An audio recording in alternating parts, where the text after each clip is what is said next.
হাসিনার আমলে পুলিশ সরাসরি গুলি কইরা মানুষ মারত, সেই একই পুলিশ আজকে দেখেন ছত্রভঙ্গ করতেছে। দেখেন দেখেন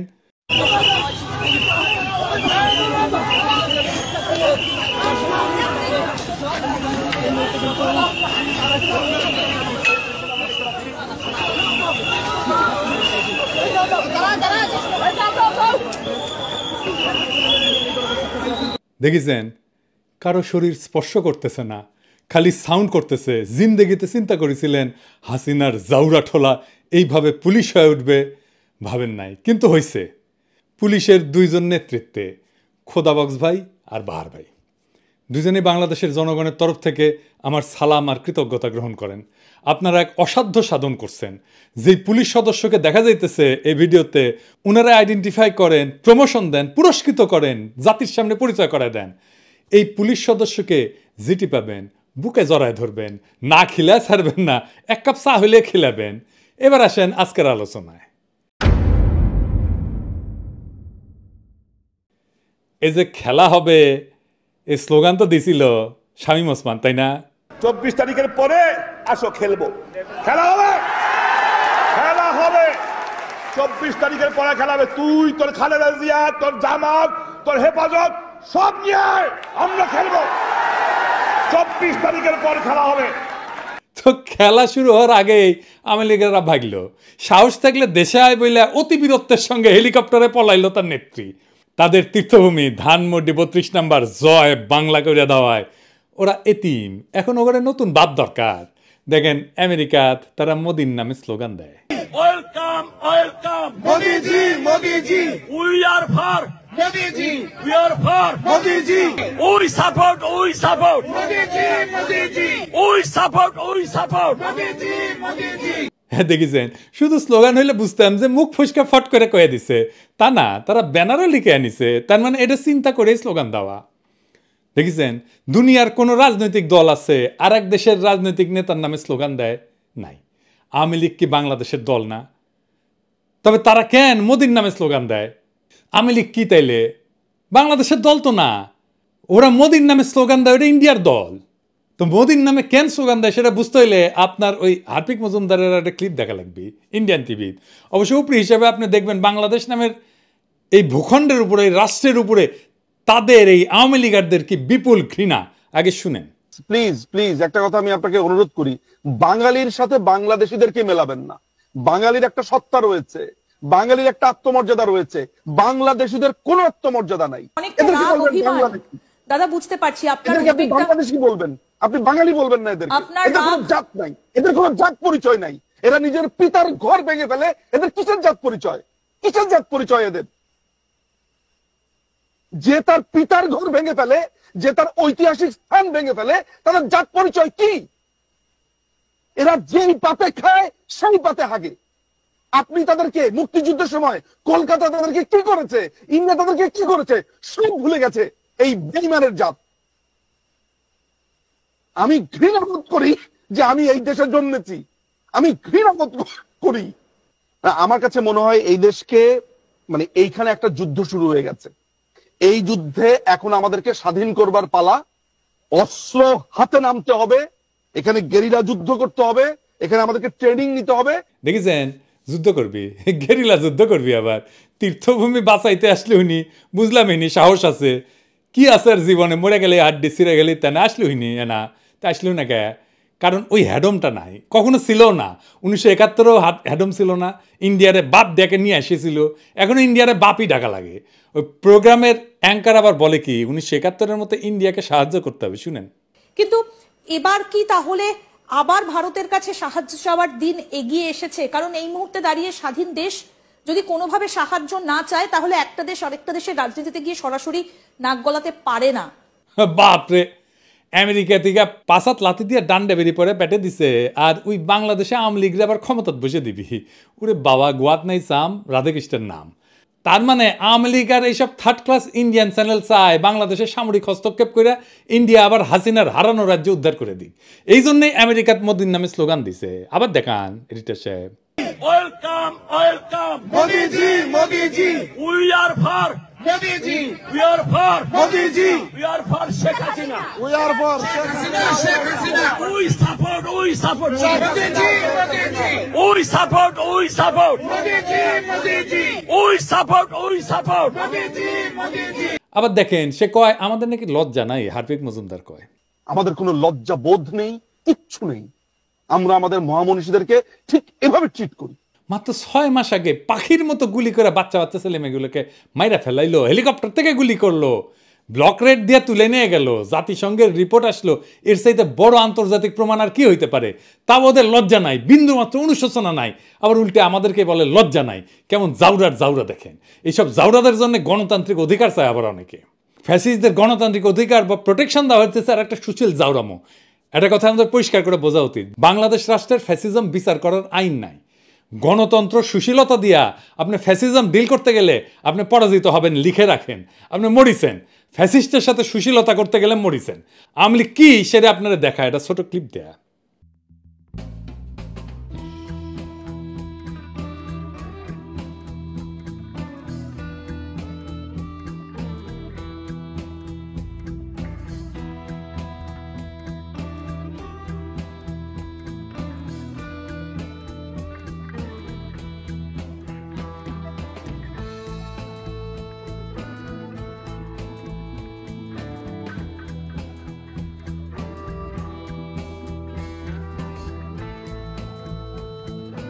দেখেছেন আওয়ামী লীগ হইতেছে কুত্তাটা, আর ওই কুত্তাটারে যে বাঁচাইতে আসিছিল ওই হচ্ছে বাঙ্গু সুশীল।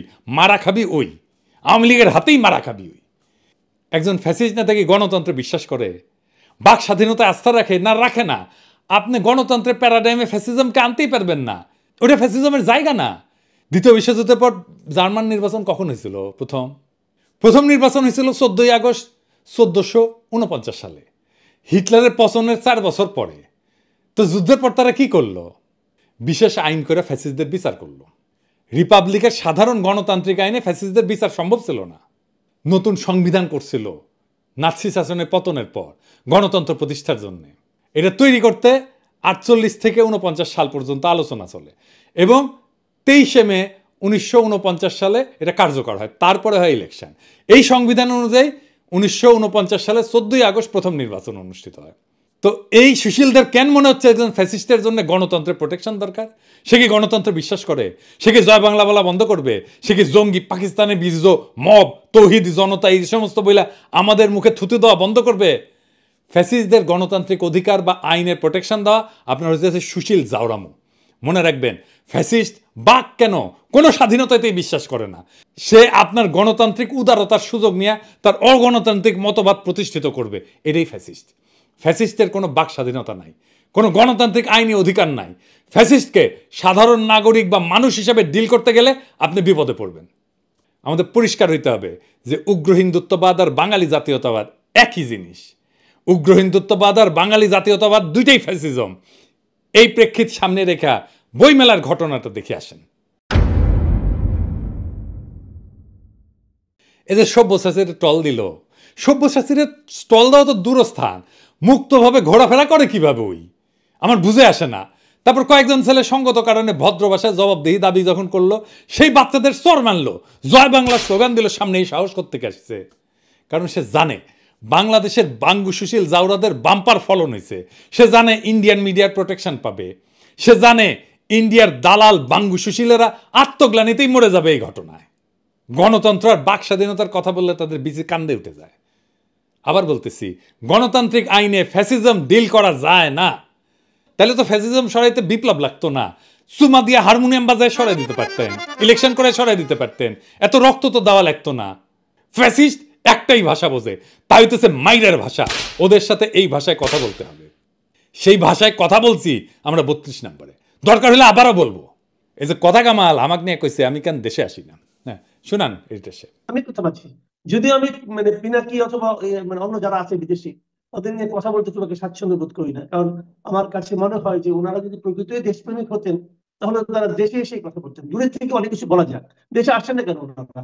কথা কামাল আসবো হ্যাঁ, এত তলা হইলে চলবে? আমার আগে দেশ ছাড়িয়েছেন তারেক রহমান, উনি না ফিরলে আমি কেমনে ফিরি? আগে বেদ্যবি হয়ে যাবে না? আমারে যদি এতই দরকার হয় উনারা ফেরাও, তারপরে আমি যাই। আমি তো তোমার মতো বেদ্যব না, মুরব্বীদের সম্মান করি। উনি আসুক, তারপরে আমি যাবো শিশির করিয়া। 32 নম্বরে বুলডোজার চালানোর পরে অনেক উত্তেজিত হইয়া টুঙ্গিপাড়া যাইতেছে। তো সেদিন দেখলাম একজন বাকশালী টুঙ্গিপাড়ায় গিয়ে ভিডিও করিচ্ছে যে সাহস থাকলে আয় টুঙ্গিপাড়ায়, চ্যালেঞ্জ দিস না বাপ।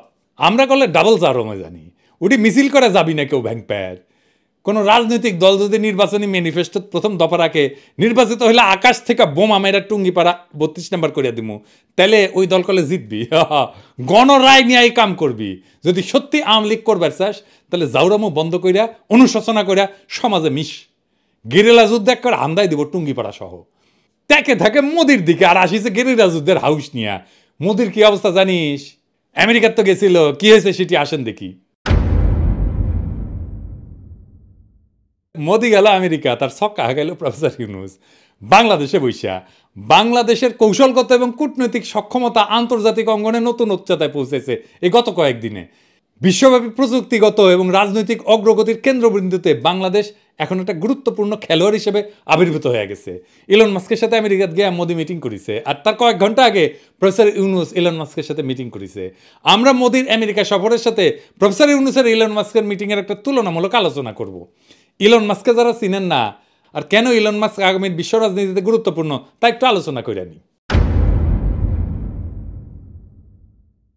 ইলন মাস্ক টেসলা কোম্পানির মালিক। ও শুধু প্রযুক্তি উদ্যোক্তা না, এখন বিশ্ব রাজনীতির একটা গুরুত্বপূর্ণ চরিত্রে পরিণত হয়েছে। এর কারণ হইতেছে ব্যবসায়ী স্বার্থ, প্রযুক্তির উপর আধিপত্য এবং আন্তর্জাতিক কূটনীতিতে তার ক্রমবর্ধমান প্রভাব।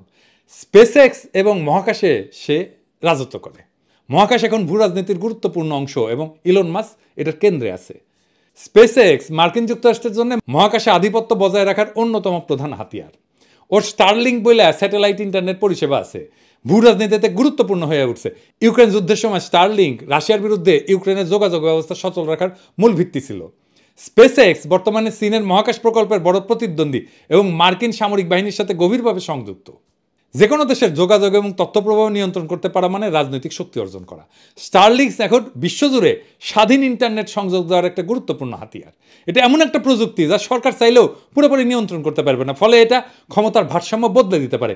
এই জন্যই ইন্ডিয়া এটা নিতে চায় না। বাংলাদেশে জুলাই যদি স্টারলিংক থাকলেই নিয়ে, তাহলে আমরা আরও 7 দিন আগে হাসিনাকে জয় বাংলা করে দিতে পারতাম। ইন্টারনেট বন্ধ করে এসে কয়েকদিন এক্সট্রা লাইট পাইছিল। এই পৃথিবীর যে শক্তির ভবিষ্যৎ এনার্জি, এটা নির্ভর করবে কার্বন মুক্ত জ্বালানির উপরে। সেইখানে ইলন মাস্কের টেসলা এটা অগ্রগামী। বৈদ্যুতিক গাড়ি শিল্পের নেতৃত্ব দিয়া ওই ফসিল ফুয়েল মানে পেট্রোল, তেল, কেরোসিন ইত্যাদি এটার ভিত্তিক যে অর্থনীতি এটাকে চ্যালেঞ্জ করছে সে। চীন, আমেরিকা, ইউরোপ, ভারত সবাই চায় টেসলার প্রযুক্তি এবং বিনিয়োগ, ফলে এই দেশগুলোর উপরে সে প্রভাব বিস্তার করতে পারে। টেসলা ইতিমধ্যে চীনে বিশাল কারখানা গড়ে তুলছে, তাকে চীন অর্থনীতির সাথে গভীরভাবে সংযুক্ত করছে। এটা ছাড়াও কৃত্রিম বুদ্ধিমত্তা মানে আর্টিফিশিয়াল ইন্টেলিজেন্স, এইটাই হইতেছে ভবিষ্যতের প্রযুক্তি। আগামী বিশ্ব রাজনীতির অন্যতম শক্তি হবে আর্টিফিশিয়াল ইন্টেলিজেন্স, যেখানে ইলন মাস্ক একটা বড় খেলোয়াড়। XAI নামে একটা নতুন AI কোম্পানি করেছে, যা ওই যে ওপেন AI, চ্যাট জিপিটি শোনেন না, আর গুগলের সাথে প্রতিযোগিতা করছে। তার নিউরালিঙ্ক বলে একটা প্রকল্প আছে, মানুষের মাথার সাথে, ব্রেনের সাথে, মগজের সাথে কম্পিউটারের যোগাযোগ। মানে আপনি চিন্তা করবেন না, লেখা হয়ে যাবে কম্পিউটারে। হ্যাঁ, এটা সামরিক এবং গোয়েন্দা অপারেশনে ভবিষ্যতে খুব গুরুত্বপূর্ণ হতে পারে। কৃত্রিম বুদ্ধিমত্তার নীতি এবং ব্যবহার নিয়ন্ত্রণে মাস্কের প্রভাব সরকারগুলো থেকেও বেশি হয়ে উঠতে পারে। এটা ছাড়া সোশ্যাল মিডিয়া এবং রাজনৈতিক প্রভাব আছে। টুইটার ছিল না, আছে না, আগে নাম ছিল টুইটার, এখন এক্স হয়েছে। এটার মালিক কিন্তু ইলন মাস্ক। গণতন্ত্র, তথ্য প্রভাব এবং রাজনৈতিক প্রচারে সোশ্যাল মিডিয়া এখন মূল অস্ত্র। আপনারা তো দেখেছেন, আমরা তো ইউটিউব আর ফেসবুক দিয়ে হাসিনার আধা জয় বাংলা করে দিছি। তো এই টুইটার কিনা রাজনৈতিক বিতর্কের কন্দেমন্ত্রীতে চলে আসছে। বিশ্বজুড়ে জনমত তৈরিতে টুইটারের বিশাল ভূমিকা আছে, যেটা এখন তার নিয়ন্ত্রণে। মার্কিন প্রেসিডেন্ট নির্বাচন, ব্রিটেনের নির্বাচন, ভারতের নির্বাচন, এমনকি বাংলাদেশের এই বিপ্লবেও পাকিস্তানের পরিস্থিতিতে টুইটারের প্রভাব আছে। এটা ছাড়া বিশ্ব কূটনীতিতে মাস্কের সরাসরি ভূমিকা আছে। অনেক সময় মাস্ক এমন কূটনৈতিক কাজ করে যা সাধারণত রাষ্ট্রনায়করা করে থাকে। ইউক্রেন যুদ্ধের সময় মার্কিন সরকার এবং ইউক্রেন মাস্কের স্টারলিংক ব্যবহারের উপর নির্ভর করেছিল, আগেই তো বলছি। মধ্যপ্রাচ্যে তার টেসলা এবং স্পেসএক্সের বিনিয়োগের কারণে সৌদি আরব, কাতার, তারপরে সংযুক্ত আরব আমিরাত, এটার সাথে তার ঘনিষ্ঠ সম্পর্ক তৈরি হয়েছে। চীনের সাথে তার অর্থনৈতিক সম্পর্ক গভীর। বেজিং আর ওয়াশিংটনের মধ্যে উত্তেজনা থাকলেও ইলন মাস্কের ব্যাপারে দুই পক্ষই মহব্বত দেখায়। আমেরিকান রাজনীতিতে ইলন মাস্কের প্রভাব দ্রুত বাড়তেছে। প্রকাশ্যে রিপাবলিকান দল এবং ডোনাল্ড ট্রাম্পের সমর্থন করছেন তিনি। মার্কিন রাজনৈতিক মঞ্চে গুরুত্বপূর্ণ করে তুলছে তাকে। আমেরিকার প্রযুক্তি খাত এখন বড় অংশ মাস্কের হাতে, যা তাকে রাজনীতিবিদদের উপর প্রভাব বিস্তারের সুযোগ করে দিছে। তাই আগামী দিনে আন্তর্জাতিক রাজনীতিতে ইলন মাস্কের ভূমিকা অনেক রাষ্ট্রনায়কের চাইতেও বেশি গুরুত্বপূর্ণ হইতে পারে। এই জন্যই প্রফেসর ইউনূসের সাথে ইলন মাস্কের মিটিংটা গুরুত্বপূর্ণ। কি আলোচনা হয়েছে? বাংলাদেশের স্টারলিংস আসিচ্ছে। এইটা বাংলাদেশে গ্রামীণ জনগোষ্ঠী, নারী উদ্যোক্তা এবং তরুণদের ক্ষমতায়ন করতে পারে। প্রফেসর ইউনূসের একটা গ্রামীণ ফোন নিয়ে একটা এক্সপিরিয়েন্স আছে। এই স্টারলিংকের সাথে গ্রামীণ ফোন এবং এই গ্রামীণ ইন্টারনেট কমিউনিকেশন এইটার সাথে যুক্ত হয়ে যাবে। প্রফেসর ইউনূসের একটা থিওরি আছে কিভাবে উন্নত প্রযুক্তি ব্যবহারের মাধ্যমে দরিদ্র এবং প্রান্তিক জনগোষ্ঠীকে অর্থনীতির মূল ধারায় নিয়ে আসা যায়। এবং এই ধারণা ইলন মাস্ক খুব খাইছে, খুব আগ্রহ সহকারে শুনছে এবং বাংলাদেশে উদ্যোগের প্রশংসা করছে। এবং ইলন মাস্ক যারা এখানে মিটিংয়ে ছিল আমি তাদের কাছে শুনছি এমন শ্রদ্ধার সাথে প্রফেসর ইউনূসের সাথে কথা বলছে সেটা তুলনাবিহীন। এবং আমরা পরবর্তীতে দেখব মোদির সাথে কেমনে কথা বলছে। এটা ছাড়াও ইলন মাস্ক তার বাংলাদেশ সফরে আগ্রহ প্রকাশ করছে। আন্তর্জাতিক পর্যায়ে বাংলাদেশের গুরুত্বকে প্রতিষ্ঠিত করবে ইলন মাস্ক যদি আসে। এইটাই প্রমাণ করে যে বিশ্ব প্রযুক্তি অঙ্গনের অন্যতম প্রধান নেতা বাংলাদেশকে গুরুত্ব সহকারে বিবেচনা করতেছে। এই বৈঠকের সফল আয়োজনের পিছনে ছিলেন আমার গুরু খলিল ভাই এবং স্পেসএক্সের global engagement adviser Richard Griffiths. তারা ওয়াশিংটনে বৈঠকের এমন সময়টা এমনভাবে নির্ধারণ করছে, আলোচনার কাঠামো তৈরি করছে যাতে এটা মোদির ওয়াশিংটন সফরের সাথে একই সময় হয়। এটা ছিল একটা খুবই কৌশলগত সিদ্ধান্ত যা ভারতের প্রভাবকে পাশ কাটায় বাংলাদেশের অবস্থানকে শক্তিশালী করছে। এইখানে নরেন্দ্র মোদির ব্যর্থতা কি? মানে আমেরিকা সফরে ইলন মাস্ক এবং ট্রাম্পের সাথে মিটিংয়ে এটা একটা কূটনৈতিক বিপর্যয়। আসেন কূটনৈতিক বিপর্যয়টা কি এটা একটু বুঝে দেখি। ইলন মাস্কের সাথে মোদির বৈঠকটা প্রতীকী এবং সৌজন্যমূলক, এর বেশি কিছু ছিল না। আলোচনায় নানা কিছু আসছে কিন্তু কোনো বড় তাৎপর্যপূর্ণ সিদ্ধান্ত হয়নি। ভারতের চূড়ান্ত সিদ্ধান্তহীনতা এবং দফায় দফায় বাধার কারণে স্টারলিংসের ভারতে প্রবেশ অনিশ্চিত, যাচ্ছে না। আপনি মোদির সাথে ইলন মাস্কের মিটিংয়ের ইলন মাস্কের হাতের ভঙ্গিটা দেখেন, এইটা সে বড় করিয়া দেখেন, এই যে এইরকম করে বসছে না, দেখেছেন এই যে ভঙ্গি, এটা পাওয়ার আর কন্ট্রোল। তার মানে ওই মিটিংয়ের মাস্টার ইলন মাস্ক। সব পাওয়ারফুল মানুষ অবচেতনে এইভাবে হাতের ভঙ্গি করে আরেকজনের সাথে কথা বলার টাইমে। আপনি যখন পাওয়ারফুল হবেন তখন দেখবেন আপনার হাতে হয়ে গেছে। আমরা কয়েকটা নেতার ক্ষেত্রে দেখি, এই যে স্যার এরদোগান দেখেছেন, অ্যাঙ্গেলা মার্কেল, এমনকি হিটলার দেখেছেন, এক্সট্রিমলি পাওয়ারফুল নেতা। ট্রাম্প, তাহলে বুঝেছেন ওই মিটিংয়ের মাস্টারকে। এখন দেখিচ্ছি আমার ক্ষুদ্র ভ্রাতার ভগিনীরা ইঙ্কা করে হাত রাখিছে, আমি কলে দেখবার পারিচ্ছি। যাই হোক, টেস্ট করিচ্ছে ক্যাঙ্কা হবে পাওয়ারফুল হইলে এসে। আমরা টেসলার ফ্যাক্টরি বাংলাদেশে আনতে বলবো। মোদির জন্যে ইলন মাস্কের সাথে ব্যর্থ আলোচনাই না, বরং ওয়াশিংটনে মার্কিন প্রেসিডেন্ট ডোনাল্ড ট্রাম্পের সাথে তার বৈঠকও চরম হতাশার। মোদি চাইছিল ভারতীয় পণ্যের জন্য শুল্ক ছাড় এবং মার্কিন পণ্যের জন্য ভারতের শুল্ক কমানো। হ্যাঁ, কিন্তু ট্রাম্প ভারতীয় পণ্যের উপরে নতুন করে শুল্ক আরোপের সিদ্ধান্ত ঘোষণা করছে। এটা মোদির জন্য বড় ধাক্কা। মোদি চাইছিল বাংলাদেশকে নিয়ে নেতিবাচক প্রচারণা চালাতে, কিন্তু ট্রাম্প স্পষ্টত বিষয়টা এড়ায় গেছে। এটা প্রমাণ করে যে বাংলাদেশ বিরোধী প্রচারণা আর আগের মতো আমেরিকান সমর্থন পাচ্ছে না। আর একটা গুরুত্বপূর্ণ ব্যাপার ঘটছে, চীন প্রসঙ্গে নীরবতা। মোদি আশা করছিল যে ট্রাম্প চীনের বিরুদ্ধে কঠোর মন্তব্য করবে যা ভারতের জন্য কৌশলগত সুবিধা দেবে, কিন্তু ট্রাম্প একবারও চীনের বিরুদ্ধে কোনো কথা বলেনি, যা ভারতের ইন্দো প্যাসিফিক নীতির জন্য একটা বড় ধাক্কা এবং মোদির জন্য একটা অপমানজনক কূটনৈতিক আচরণ ছিল। মানে মোদি যতবার গেছে মার্কিন রাষ্ট্রপতি আগায় যেয়ে তাকে নিয়ে আসছে। এটা কিন্তু কূটনীতিতে একটা বড় জিনিস, রাষ্ট্রপতি আগায় যায় তার ভিতরে নিয়ে আসবে। মোদির সফরের সময় তার জন্য আনুষ্ঠানিক অভ্যর্থনা দেওয়া হয়নি, আগে দেওয়া হয়েছে। ফলে ট্রাম্প প্রশাসনে প্রধান দরজা দিয়ে না, পাশের প্রবেশদ্বার দিয়ে প্রবেশ করছে, যার প্রতীকী অর্থে একটা কূটনৈতিক অবমাননা এবং পরাজয়। একই সময় ওয়াশিংটনে বাংলাদেশের পক্ষে কৌশলগত সাফল্য এসছে, যেখানে ভারত কূটনীতিকভাবে পিছায় পড়ছে। বাংলাদেশের জন্য এটা একটা নতুন কূটনৈতিক এবং প্রযুক্তিগত বিজয়। প্রফেসর ইউনূসের মতো নেতারা আমাদের দেশের ভাবমূর্তিকে বিশ্ব দরবারে উজ্জ্বল করছেন। তার এই উদ্যোগ শুধু প্রযুক্তি না, বরং অর্থনৈতিক প্রবৃদ্ধি, সামাজিক অন্তর্ভুক্তি এবং ডিজিটাল স্বাধীনতার দিক থেকেও নতুন দিগন্ত উন্মোচন করছে। অন্যদিকে মোদির ব্যর্থতা দেখাই দিছে শুধু বড় কথা বললেই কূটনৈতিক সাফল্য আসে না, কার্যকর কৌশল এবং দূরদর্শী নেতৃত্ব ছাড়া আন্তর্জাতিক রাজনীতিতে টিকে থাকা কঠিন। দুনিয়া বড় কঠিন হয়ে গেছে। আজ বাংলাদেশ যেখানে তার শক্তি এবং সক্ষমতা দেখাচ্ছে, ভারত সেখানে বারবার নিজেদের ব্যর্থতার প্রমাণ দিচ্ছে। আমাদের উচিত এই সাফল্যকে সাথে নিয়ে দেশের অঙ্গনে বিপ্লবী শক্তির অবস্থানকে আরো সুদৃঢ় করা। আগস্ট বিপ্লবের যে অসমাপ্ত কাজ আছে তা এক্ষুনি সম্পন্ন করতে হবে প্রফেসর ইউনূসকে। হাসিনা আর তার সাঙ্গপাঙ্গদের বিচার সম্পন্ন করতে হবে, সকল সংস্কার সম্পন্ন করতে হবে। আন্তর্জাতিক আর জাতীয়ভাবে প্রফেসর ইউনূসের সরকার এত সংহত অবস্থায় আর কখনো ছিল না। আমরা এইদিকে 32-এর ডিসি বুলডোজার চালায়, আর প্রফেসর ইউনূস আমেরিকার দিছে বুলডোজার চালায় মোদির উপরে। বাংলাদেশ এখন এক নতুন সম্ভাবনার শক্তিশালী প্ল্যাটফর্ম। আমরা আগস্ট বিপ্লবকে ব্যর্থ হইতে দিইনি, আমরা আগায় নিছি নতুন নতুন বিজয় দিয়া বাধাকে মোকাবেলা কইরা। জনগণের প্রবল দেশপ্রেম আর প্রফেসর ইউনূসের অতুলনীয় দক্ষতা দিয়া আমাদের বিপ্লবকে রক্ষা করতেই হবে, আর আগায় নিতে হবে সামনে। ইনকিলাব জিন্দাবাদ।